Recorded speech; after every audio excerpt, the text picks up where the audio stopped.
Hi உறவுகளே, இனிய மாலை வணக்கம். எல்லாரும் எப்படி இருக்கீங்க? நல்லா இருக்கீங்களா? ஜேகேஎஸ்என் கியூட் ஃபேமிலிக்கு உங்களை அன்போடு வரவேற்பது ராணிப்பேட்டை ஜெயலக்ஷ்மி. ஷார்ட்ஸ் போட்டு ரொம்ப நாள் ஆகுது. ஈவினிங் ஸ்நாக்ஸ் வந்து சக்கரவள்ளி கிழங்கு. யாருக்கெல்லாம் அந்த சக்கரவள்ளி கிழங்கு பிடிக்கும்னு சொல்லுங்கள். நாங்கள் வந்து ரொம்ப லைக் பண்ணி சாப்பிடுவோம் சக்கரவள்ளி கிழங்கு.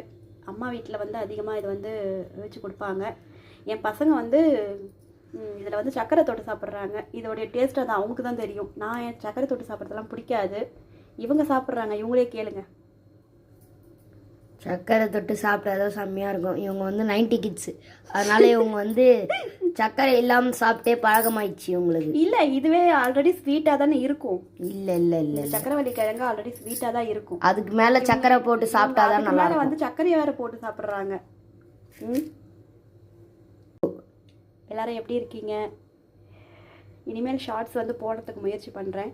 தொடர்ந்து சப்போர்ட் பண்ணுங்கள். உங்களின் ஆதரவு எங்களின் உயர்வு. ஓகே, பாய்.